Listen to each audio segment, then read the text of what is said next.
Well, hello, ladies and gentlemen, and non-binaries of all ages. It is I, your hostess with the mostest, Bat Dan, and we are live on Twitch. And that is how I introduced what would become the most masochistic months of my life, October 2024. Hello, ladies and gentlemen, non-binaries across the globe. It is I, your hostess with the mostest, Bat Dan, and today we're going to be taking a look at the first part of the amalgamation of my attempts to beat Alien Isolation on Nightmare difficulty with voice detection enabled, and if I die, I reset. It's a one death run. It was, painful is probably the right word for it. We meet at last. If you are unfamiliar with Alien Isolation, congratulations, you might live under a larger rock than I do. As a quick recap, Alien Isolation is a survival horror game released in 2014. In Isolation, you play as Ellen Ripley's daughter, Amanda, an engineer looking for traces of your lost mother. I know why you're working in the region where she went missing. Spoiler alert, your mom got frozen and it's gonna be a while before she thaws out. She's still got that maternal instinct, though.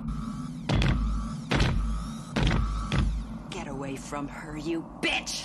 Unfortunately, the ship that holds a lead as to where she might be has been taken over by a xenomorph, though you don't know that yet. Lockdown. You very clearly hear him say lockdown. A vast majority of the game is just trying to survive and make it out alive against people, androids, and of course the main villain herself, the xenomorph. Not fully scripted to just fuck right off. There's a few more unique features that make this game so terrifying, but I'll get to those later in the video.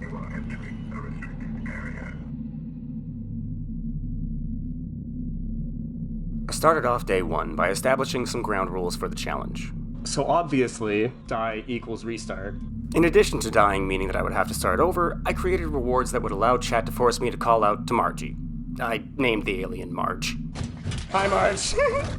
My chat tried to be nice to me, but that's not what we do here. We should also have a benevolent option to protect... Carl, you're so sweet. You foolish little child. Do you not know what we're doing here? I also added a condition to an old reward that I've had for a while where people can request an impersonation. Voice impressions last the full 60 seconds? And most of it must be talking. In the end, the rules were simple. An impression reward had to last 60 seconds and be majority talking. No running out the clock. And I couldn't save scum. Trying to beat the game without dying is possible by reloading a previous save where death hadn't yet occurred. So that meant that if I die, I had to start over. Margie, everybody. Hey, Margie, how you doing, you son of a bitch?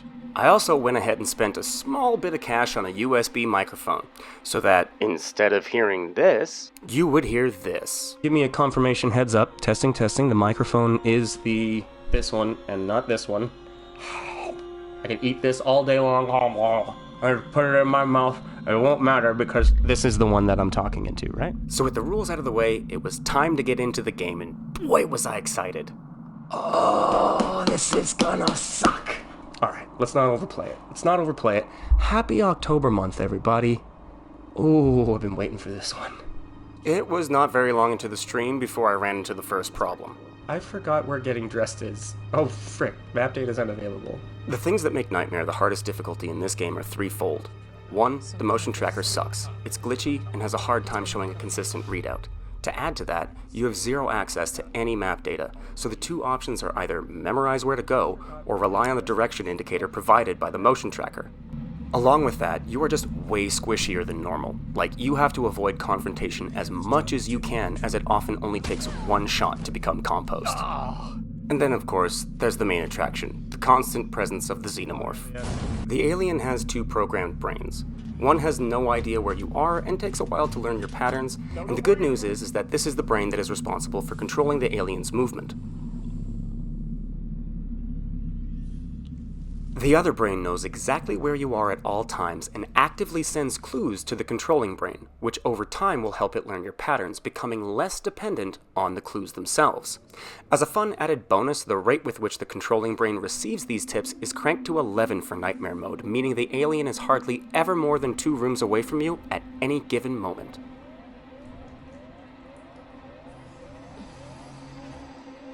Me being me, I took a second to have a little fun before diving in. I better take a shower in my clothes.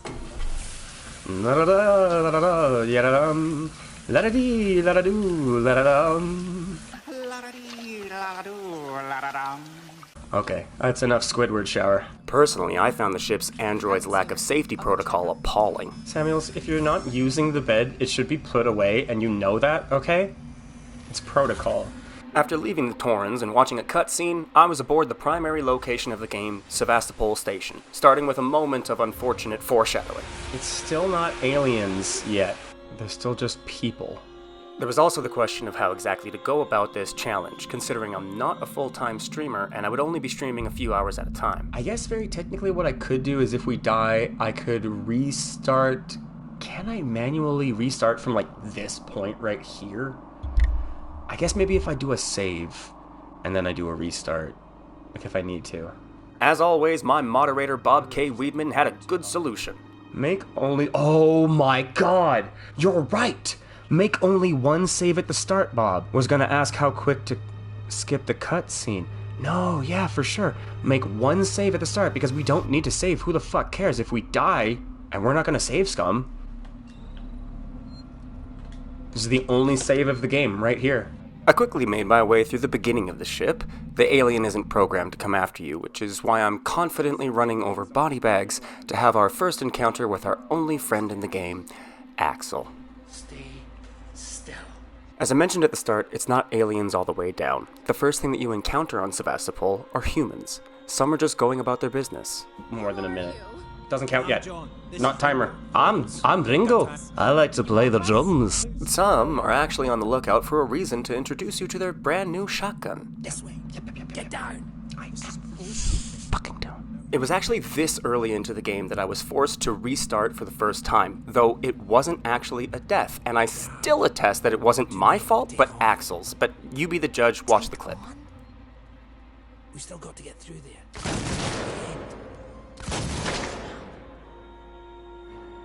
So I loaded back in from the one save to rule them all, and started what would sadly become the core gameplay loop for this challenge, of loading in, running back, re-meeting our good friend Axel, Let's go, sweetheart. say hi to the nice people, We haven't got time for this. Come on, Jana. avoid the not-so-nice people, Are you crazy? crawl slowly through some vents, The way everyone travels around here. very slowly. And in this instance, get back to that first group of people, only this time, a certain someone won't get shot and end up dying. At least not yet.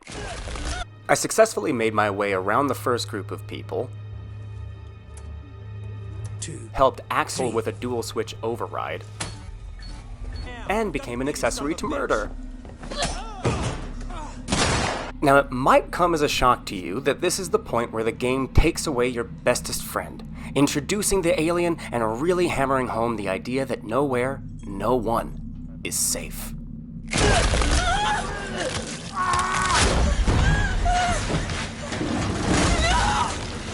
Now, I mentioned before that I'm not a full-time streamer by any means, though I really do enjoy doing it. I just stream from my PlayStation 4, and sometimes there can be hiccups. I hear you, Carl.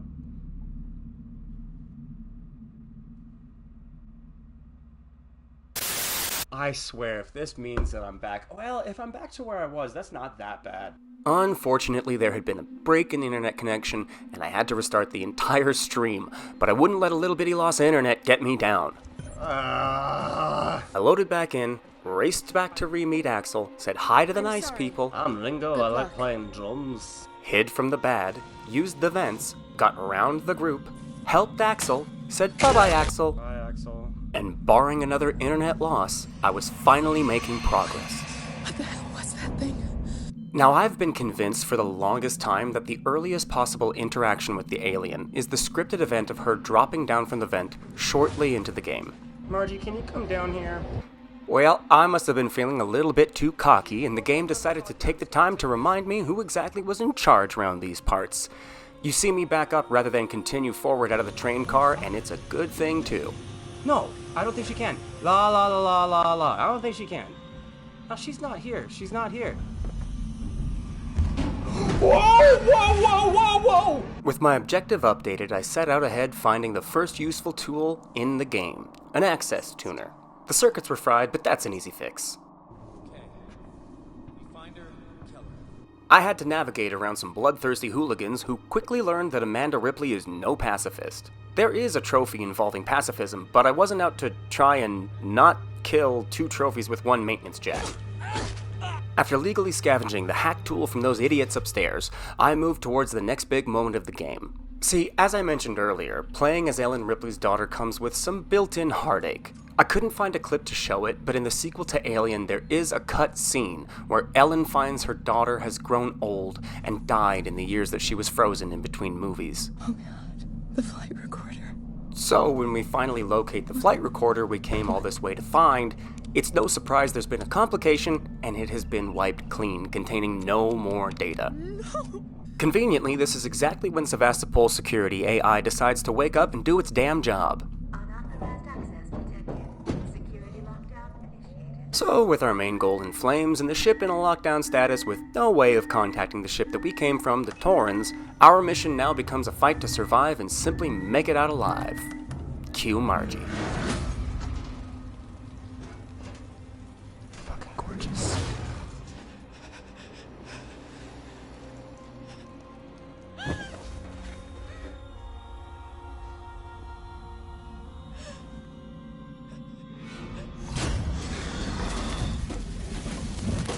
But first, my chat decided that they wanted to hear some cowbell, and I was forced to do a Christopher Walken impression. Do an impression. Gotta have more cowbell. Well, let me set up the timer here. Thankfully, Margie had recently binge-watched a whole bunch of old SNL clips, and she wasn't exactly interested in investigating the source of my voice, and it didn't amount to much.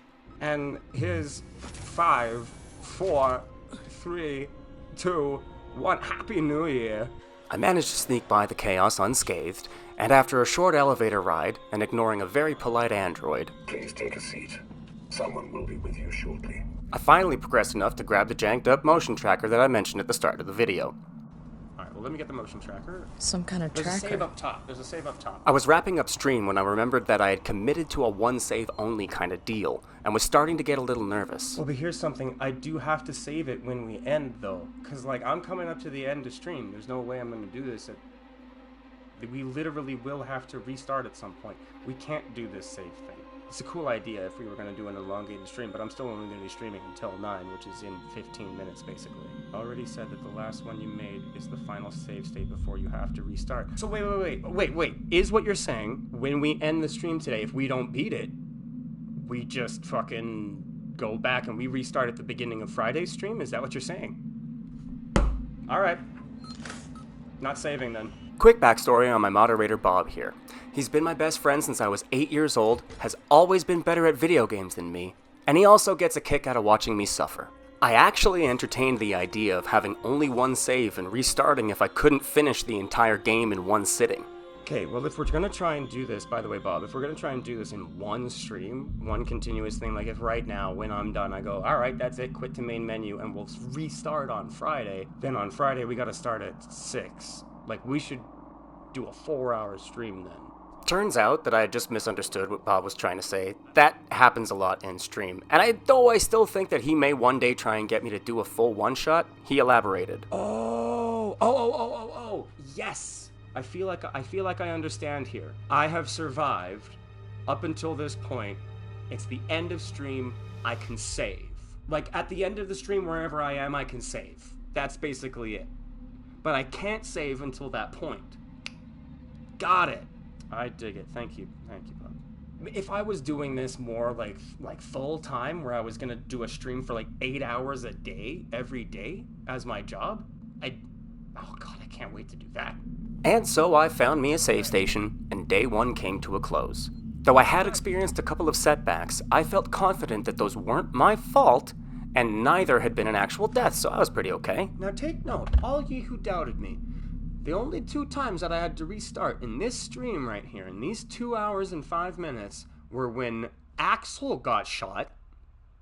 Technically, it was because I was behind him. And when it reset, when it freaking crashed. We can do this. Now, I just finished saying that Bob loves to see me suffer, and obviously that's a little bit of a joke. Neither of us likes to see the other truly suffer. We've been friends for 27 years. But when it comes to video games, we're also both a little bit masochistic, and we like to push the other to the limit. Now, with that in mind, I made the next decision all by myself. Okay, now here's my favorite part. I came up with this in the shower on Wednesday evening. New reward added. Increase mic sensitivity. Cooldown 5 minutes. So, I hope you guys can hear me. With the new rule added, I kind of sneaked it a little bit. I started the stream by turning my mic down a bit. I didn't check my mic level in terms of gameplay though, so for a while it was really hard to hear, though I did eventually fix that. This is actually how it sounds without me cranking the volume. Beeline right for me. They're like, hey, he's over there. After doing the start of the stream preamble for day 2, it was time to get back into it, and I was totally prepared. And I can't remember what it is that I was doing or hoped to do. At this point in the game, you're going to start to notice that while you don't really have a human friend, there are a lot of helpful androids all over the place, ready to assist. You are entering a restricted area. Just kidding, this place is a hellscape and rest is for the dead. I made it past lobotomized data no problem and pushed forward looking for Sigston Comm Station to get the heck out of here. Now, when I say that these androids are everywhere, I mean the androids and humanoids, anything non-alien. A common gripe of this game is that it may be called alien isolation, but it's more like isolated incidents with an alien occasionally. The androids specifically are one of the first big hurdles you encounter, and you really need to remember their locations and movement patterns or you're gonna get got. NANI?!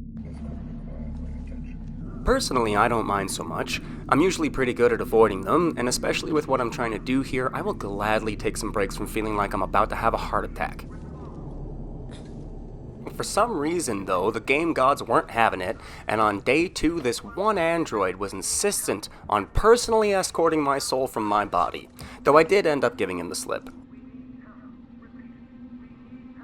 After the coast was clear, I pushed in further to make contact with Samuels when this happened.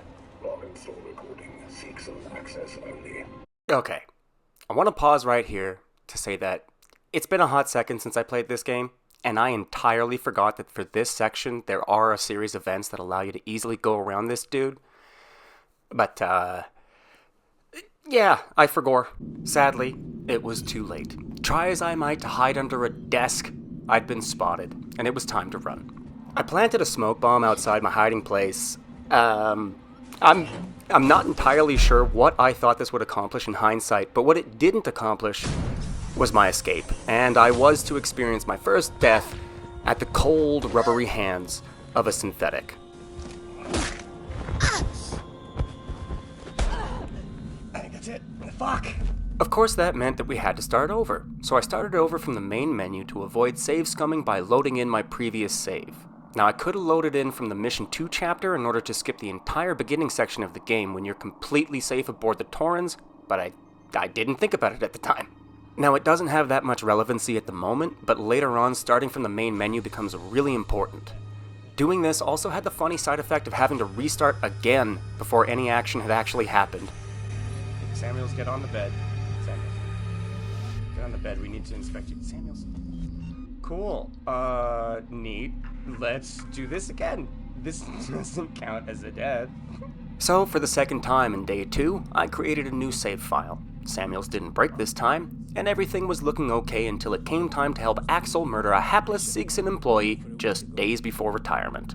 So go. No. Do I need to be in there for him to keep moving? This time, instead of starting over right away, I tried to save and reload in hopes that I could get ahead of Axel or that he wouldn't break after reloading. Axel, come on, man. Dude. Axel. It didn't work. This time I actually did reload from Mission 2 chapter, ran all the way back, met our friend Axel, did a Ringo Starr cosplay, Play the drums. hid from the bad people, vents, snuck round the group, and successfully helped Axel commit murder without any further glitches.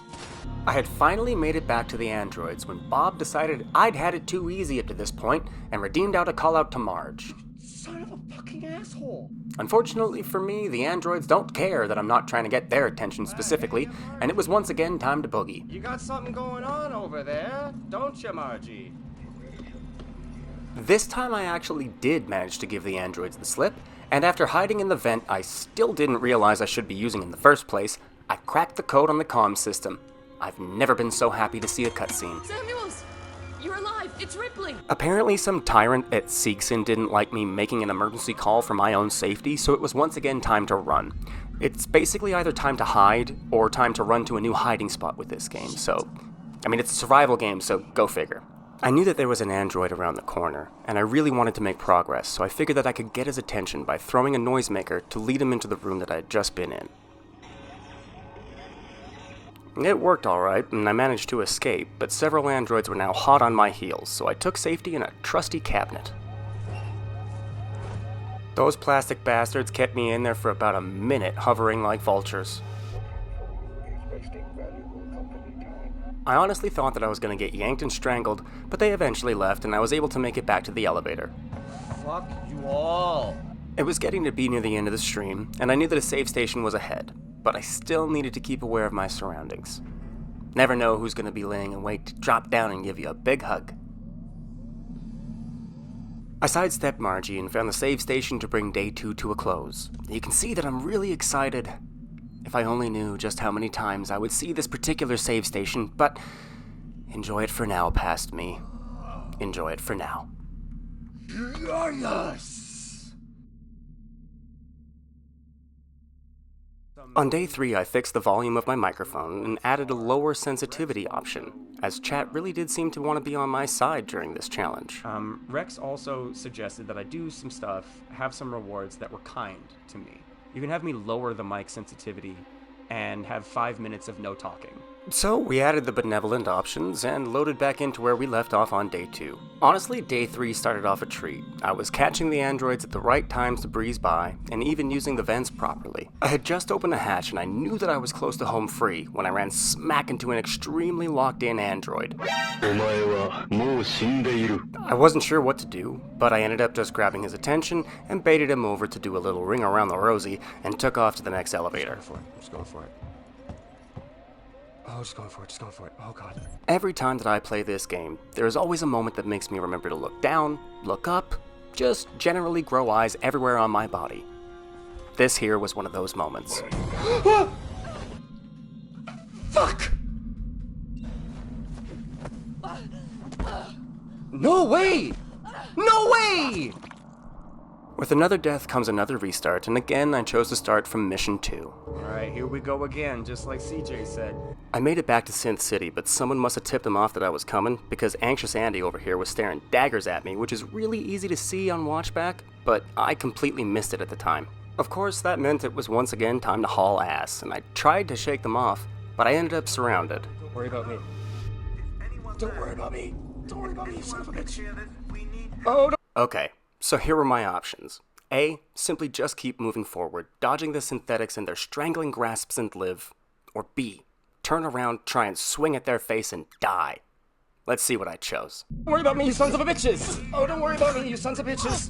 Don't worry about me! No! Ugh! Should have gone with A. I shook myself off and carried on, getting back to where I had died just moments before. I hopped the train that Samuels had sent for me to join up with him and Taylor. Turns out that Taylor's been hurt and is in desperate need of a med pack, which can only mean one thing. I could get us to and probably through the room. You know the room. The room is the first point in the game where you are forced to interact with the alien, and is the primary point the alien begins actively stalking you. As we saw earlier in the video, she can drop down earlier than this, but this is the moment that things really get real. I do need some help. Before going into the med bay, I need to talk with Dr. Coleman, who knows where I can find the med pack that I need for Taylor. Unfortunately, it's located in the hospital dispensary below us, and the code to unlock the service elevator, as well as a key card needed to activate it, is somewhere in the med bay. There are no supplies on this level, but there are plenty downstairs in the hospital dispensary. Unfortunately, Coleman is in no fit shape to move, so it falls to yours truly to go in and get it. Let's work together, huh? I found my way to the office where I can find the code that I need, and now it's just a simple matter of pressing on a bit further to grab the key card.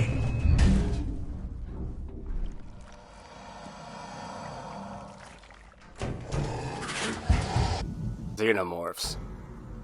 Why did it have to be? Xenomorphs. I didn't really worry though. I've played this game before, and as long as I keep moving forward, with a few distractions here and there, I should be fine. What was the fucking code? I'm screwed. I doubled back to find that the code was actually 1702, not 01. So close. At one moment, I did think that it was all over when Margie cornered me in a room under a table. Fun editing note, this part was actually really easy to find since the audio wavelengths very clearly show when Margie is clomping around. I gave Margie the slip using a flare and was celebrating my superior sentience when I was immediately smacked down back to my own size. Hi! Margie, everybody. Hey, Margie, how you doing, you son of a bitch? Beaten and humiliated, thus ended day 3.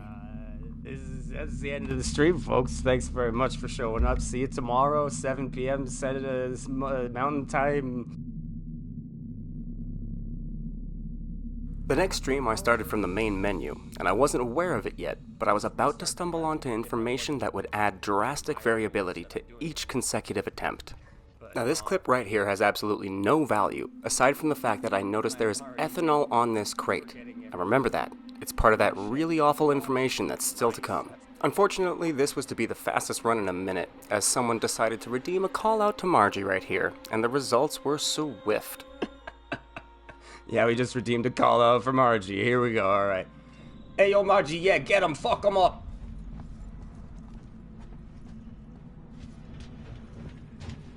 Oh, fuck. Hi, Marge. What does that make? Death number 5? Ah, who's counting? I restarted from mission 2 and started to push that boulder up the hill yet again.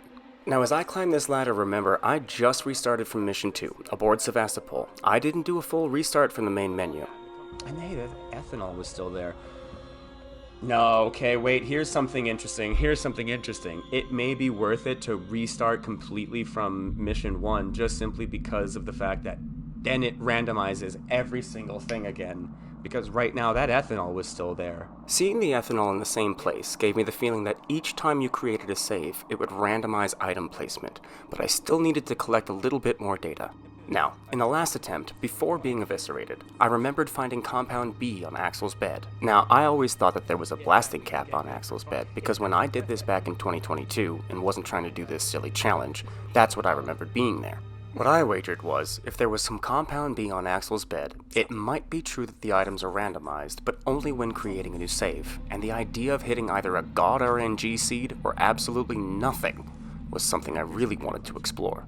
If it's Compound B on Axel's bed, instead of a blasting cap, nothing, or anything else, then at the next death, we do a full restart each time, because then it fully randomizes what I have coming in from the Torrens, what I get in the Torrens, because I could theoretically get absolutely nothing. You've been living here? There it was. The Compound B. Staring at me from behind a wall-mounted space dildo. A spildo. What can I say? Finding the Compound B was something, but I knew I wouldn't know for sure unless I restarted. But I was hell-bent on making progress, so that wasn't gonna happen anytime soon. Back away, not today. Disco later. I was also losing my mind a little bit, though. Like jumping at shadows type stuff. Next time I restart, I want to see if I can run into Margie there. I want to see if I can run before she jumps into the vent there, because I think I saw her. I ended day 4 by making it partway through Synth City and saving at the save station hereafter known as Old Revisitable, and ended stream. Alright, well, that's the stream. Day 5 started silently, with the first redemption of a 5 minutes no talking. Now I thought my chat was being nice to me, but looking back, I think they just think that I talk too much.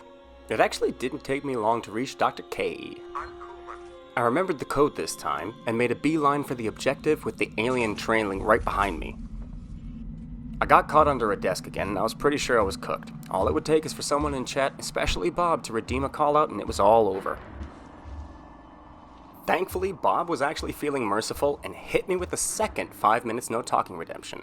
Okay, we got 5 minutes no talking. I mean, I was already not talking, but that protects me for 5 minutes. Thank you, Bob. Oh my god, my heart. Woo! Okay. I focused up, and I only needed to use a couple of well-placed flares to distract Margie. I was feeling real smart.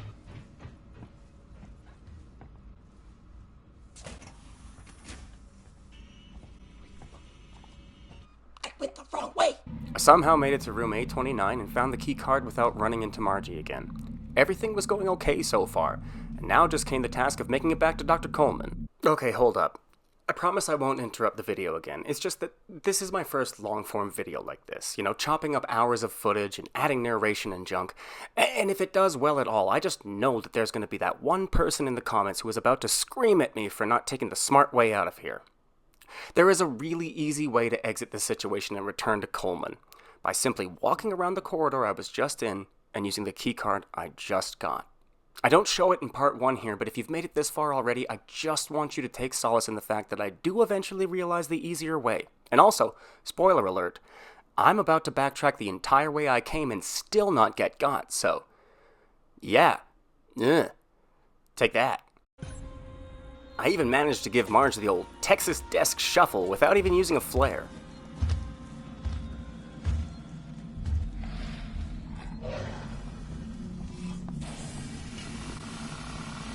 I was fully ready for this to be just yet another death, but for some reason she didn't chase after me. Nightmare mode my ass. After taking some time to revisit memories of junior high, I was pretty sure the coast was clear and I made my unnecessary, although still really cool exit.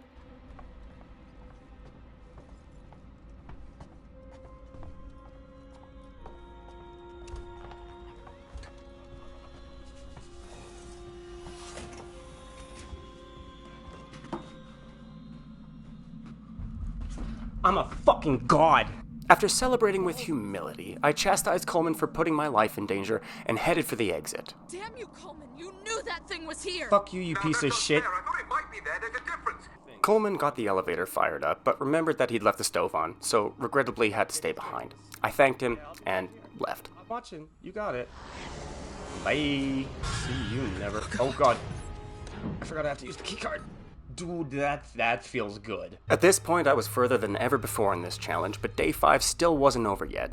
I suddenly became possessed by the ghost of not yet deceased Christopher Walken while checking where to go.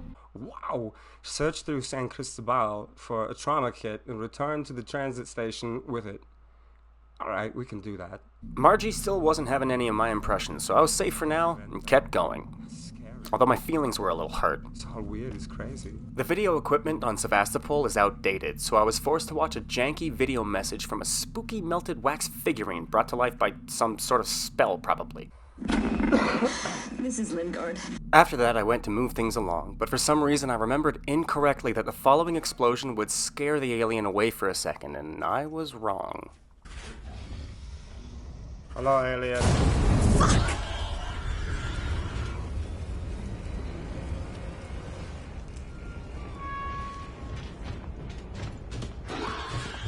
Oh no, no! It ran towards me! I didn't think it was gonna run towards me. I thought it was venting. No, Margie, I thought you were venting, you son of a bitch. Oh. I was mistaken, and I had to restart yet again, which actually got me excited because now I could restart from the main menu and see if my item theory was correct. Let's get a hard reset. Let's see what we get in the beginning now, though. That'll be a real indicator of... Maybe the Torrens just starts with some really good stuff, though. Oh, it's just gonna be nothing. What we got in here? Oh, bonding agent, sensor, and scrap. What else do we got? We got anything else? Compound B. Hey, alright, that's not bad. Usually, the Torrens cupboards have all been picked clean by space mice, so this was already a huge improvement, and later on Sevastopol my luck continued. Hey, Compound B? Hell yeah, don't mind if I do, thank you. Even these 2 boxes were being nice, and in my experience, they're notorious for being full of absolutely nothing. Oh, holy shit, Compound B and bonding agent, wow. And empty, okay. Well, that's you know, more usual. It's not more like it, but it's more usual. Now, at this point in the game, I had gotten good items and was starting to get a lot faster at the starting parts of the game.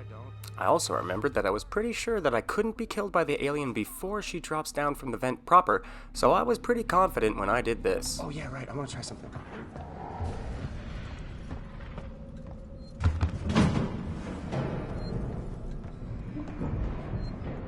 I swear I saw her in the window. Ultimately, I didn't need to be worried, and nothing in this video prior to this point contradicts my firm belief that I am right and should continue trying this every single time I reach here. Moving right along, my chat tried humbling me in my feverish antagonization of a 7-foot-tall killing machine by getting me to further antagonize a 7-foot-tall killing machine because they said so. I thought it would have been Bob, because it was Bob last time, but I think you just left it up to Yowie. Yowie just called out for a Margie, so 1 second. Because she can't hear me now, I don't think. But let me indulge you.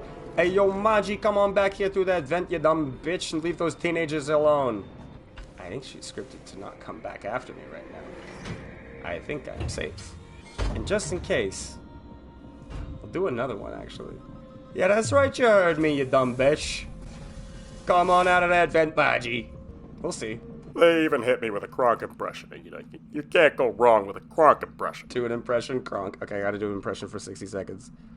Alright, so the 60 seconds have started, so it's gonna be Kronk, squicker, squick, squickity, squicker, squicking. Hey, Margie. Alright, nothing says that I have to speak loudly, so we're gonna speak very quietly. So we're gonna use the security access tutor. Alright, I got a second here. Gotta use the security access tutor there.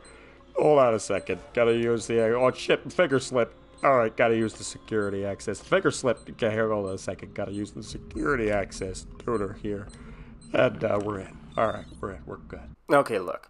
I know I said I wouldn't pause the video again, but that was back before I had gotten to this part in editing, so past me really had no business saying that. I don't know what he was talking about. I want to quickly explain why I'm about to shout LOL 420 in a second. See, like I said, I stream from my PlayStation, so I don't run OBS. Because I don't run OBS, there are no alert noises when someone redeems anything, like a hydrate or whatever. And I have a reward that costs 420 channel points, we call them bat bucks.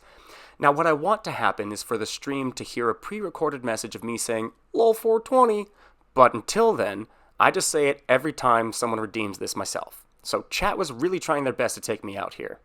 We got 20 seconds left on this impersonation here. Hopefully Margie's not right immediately outside the door. No, she's not. She's fine. Low 420. So there we go. We got a low 420. That's fine. That's perfect. And we got 7 seconds left on the impersonation. I'm pretty sure that Margie's not because those guns are way louder. And now I'm going to be quiet. And I was quiet. As everyone below me was torn to shreds, I was quiet. As the bullets rained and the aliens screeched, I was quiet. Apparently too quiet because Bob hit me with yet another LOL 420. Margie heard this one, and she wanted to get in on that sweet herb action. I couldn't believe what happened next, so I'm just gonna let this clip play out. LOL 420.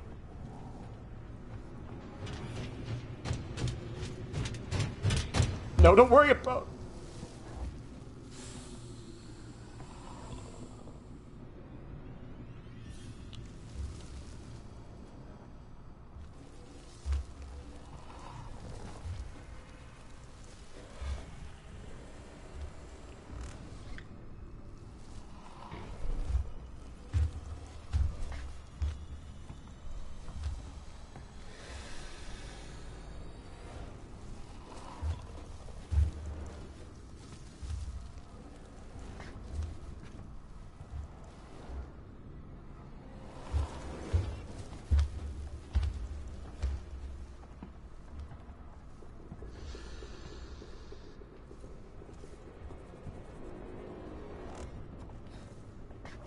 What the fuck? You're kidding me. You are kidding me. With the items that I'd been getting, and after that interaction with Margie, I started questioning whether or not I'd set this up properly. This is on Nightmare, right? I set it to Nightmare. Can I help you? I need to get into comms. Oh yeah, it's Nightmare. I got no map data. Control. I was the sneakiest sneak that ever snucked, and I managed to get back to old Revisitable to save, having returned exactly where I had started from earlier in the stream, and the stream prior. And then I ended day 5. Alright. And we're fucking back to where we started at the beginning of the stream. And fairly similarly, that's how part 1 of this 2-part video series ends. Like I said before, this is my first foray into making these longer type videos, and while this is more like a gaming journal than any kind of video essay, it still took a lot of love and dedication to pull off, so I want to thank you so much for watching if you've gotten this far. This is also the part of the video where I'm supposed to ask you to like and share and subscribe, maybe even head over to my Twitch page. And then I'd have to put it up on screen and ask you to visit, go over to twitch.tv/Thunder and Batarangs to watch me stream other games, or something like that. But I think instead of all that, I'll just end the video by letting Margie take us to black one last time. We meet at last. That's how you do it. Well done.